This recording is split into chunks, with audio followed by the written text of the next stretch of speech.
Latest videos के लिए subscribe करें हमारा चैनल नई ताजा न्यूज और दबाएं बेल आइकॉन ताकि आप मिस ना करें कोई भी अपडेट। हिसार में ओपी जिंदल मॉडर्न स्कूल में बने 500 बेड के कोविड अस्पताल के उद्घाटन के बाद किसानों और पुलिस के बीच हुए टकराव वाले दिन किसानों पर शाम तक ही पुलिस केस दर्ज कर लिया गया था। ये पुलिस केस हिसार रेंज के आईजी और किसानों के प्रतिनिधि मंडल के बीच समझौता बैठक से पूर्व ही दर्ज कर लिया गया था। इस बात का खुलासा घटना के 3 दिन बाद बुधवार को हुआ, जबकि आईजी के साथ समझौता बैठक में किसान नेताओं के अनुसार किसानों पर केस दर्ज करने की बात आईजी राकेश कुमार ने कही थी। इसी के बाद किसानों ने आईजी आवास से अपना धरना प्रदर्शन खत्म किया था। 16 मई को पुलिस व किसान प्रदर्शनकारियों के बीच हुई हिंसक झड़प के बाद पुलिस ने अर्बन स्टेट थाना के तहत 26 नामजद सहित 350 प्रदर्शनकारियों के खिलाफ गैर जमानती धाराओं के तहत केस दर्ज किया है। मुकदमे में राजेश, कुलदीप, आम आदमी पार्टी नेता मनोज राठी, सोमवीर, सुरेंद्र, कुलदीप सहरावत, किसान नेता दिलबाग हुड्डा, किसान नेता संदीप सिवाज, बलवान सिंह, संदीप जांगड़ा, श्री कृष्ण, सोमवीर, नसीब, राजू भगत, श्रद्धानंद, कैलाश मलिक, दशरथ, अजीत, रोहताश मलिक, रमन नैन, प्रदीप, राजेश कुमार, सुमन हुड्डा, इनेलो नेता अनु सूरा, किसान नेता सतवीर पूनिया, सुखबीर सिंह व अन्यों के खिलाफ भारतीय दंड संहिता की धारा 109, 147, 148, 149, 186, 188, 283, 307, 353 व 427 तथा पीडीपीपी एक्ट के तहत एफआईआर दर्ज हुई है। बता दें कि घटना वाले दिन भी 44 प्रदर्शनकारियों पर शांति भंग के तहत कार्रवाई की गई थी। अब इसी बात के खिलाफ किसानों में गुस्सा है और रामायण टोल पर बुधवार को किसानों ने महापंचायत करके 24 मई को हिसार के क्रांतिमान पार्क में प्रदर्शन करने का ऐलान किया है। वहीं किसान नेता प्रशासन व पुलिस पर अपनी बात से मुकरने का आरोप लगा रहे हैं। पुलिस का कहना है कि जो भी आपराधिक गतिविधि होती है उसका रिकॉर्ड रियल टाइम में रखा जाता है और इसे रद्द नहीं किया जा सकता। किताबों में ना खो जाए आपके बच्चे का बचपन, कहीं खुद से अनजान न रह जाएं ये नन्हे मन, इसलिए देते हैं हम इन्हें अपनापन। हम हैं little kingdom school. So why not choose Little Kingdom School, Tosham road, Hisar. Heritage of excellence for your child, जो आपके अपने शहर में 22 वर्षों से अपनी एक अलग पहचान बना चुका है। Together we achieve the extra ordinary.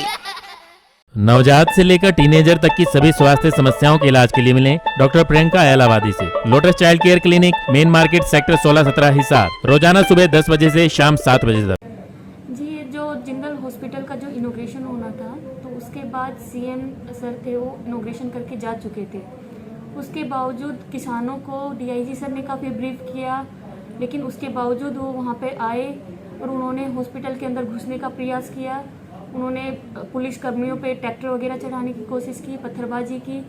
तो इसकी वजह से पुलिस को भी पहले उनको वार्निंग दी, हमने टीयर गैस यूज़ किया, उसके बावजूद वो नहीं रुक पा रहे थे तो हमने हल्का लाठीचार्ज किया। तो इन जो भी थे उनके जो सीनियर्स लीडर थे उन्होंने काफ़ी समझाने की कोशिश की कि जो हॉस्पिटल है उनके अंदर ना घुसे, लेकिन फिर भी कुछ उनके यूथ थे जो शरारती तत्व थे, उन्होंने घुसने की कोशिश की है। उन्होंने पुलिस कर्मचारियों के ऊपर पत्थरबाजी करने की कोशिश की, ट्रैक्टर चढ़ाने की कोशिश की। तो इसकी वजह से उस पर मुकदमा दर्ज किया गया। मुकदमा पहले ही दर्ज किया जा चुका था, उनके जो सीनियर लीडर आईजी सर से मिले थे उससे पहले मुकदमा दर्ज किया जा चुका था, क्योंकि हमें हर चीज़ें जो भी होती है रियल टाइम, आजकल जो हमारा पुलिस का रोजनामचा होता है वो रियल टाइम बेसिस पे चलता है, तो उसकी एंट्री उसी टाइम साथ साथ होती रहती है। तो वो सब पहले ही हो चुका था। अब क्योंकि वो जो एफआईआर है वो ऑलरेडी फ्रीज की जा चुकी है, ये आपको आईजी सर ने भी बता दिया होगा, डीआईजी सर ने भी बताया होगा। तो उसमें कौन कौन नाम थे, किन किन के नाम थे, वो हमें पता नहीं है। मैम, जो केस दर्ज किया गया है वो किन किन धाराओं के तहत किया गया है और क्या अपराध रहा है, किन धाराएं जो है वो किस अपराध की धारा है? इसमें 147, 148 आईपीसी सेक्शन, उसके अलावा 353, 307, 427, इन सब में, इसके साथ 109, इन सब धाराओं के अंदर में हमने मुकदमा दर्ज किया है। क्योंकि जो असेंबली थी, अनलॉफुल असेंबली थी, उनको डिस्पर्स करने के ऑर्डर थे, उसके बावजूद वो इकट्ठे हुए, इसलिए 147, 48 का हमने मुकदमा दर्ज किया। जो उन्होंने ट्रैक्टर है वो सीनियर ऑफिसर्स पे, पुलिस कर्मचारियों पे चढ़ाने की कोशिश की, तो इसलिए उनके ऊपर 307 का मुकदमा दर्ज किया गया है। बाकी जो पुलिस कर्मचारी या पब्लिक सर्वेंट के काम में बाधा डालने की वजह से उन पर मुकदमे दर्ज किए गए हैं। क्या अभी इनकी गिरफ्तारी को लेकर भी कुछ किया जाएगा, जो जिनके खिलाफ मामला दर्ज हुआ है? जी, अभी क्योंकि एफआईआर फ्रीज हो रखी है तो उसके ऊपर एक्शन लेना वो जैसे आगे होगा उस हिसाब से डिसाइड किया जाएगा। उस पर अभी मैं कुछ कमेंट नहीं कर सकती। किसानों पर गंभीर धाराओं के तहत केस दर्ज करने के बाद मामला काफी उलझ गया है। इसी का नतीजा है कि किसानों के खिलाफ दर्ज मामलों के विरोध में हिसार के कुछ गांवों ने कोरोना लॉकडाउन का बहिष्कार शुरू कर दिया है और गांवों में दुकानें खोलनी शुरू कर दी हैं।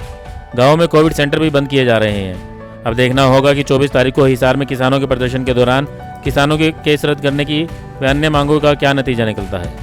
ब्यूरो रिपोर्ट, नई ताज़ा न्यूज़, हिसार।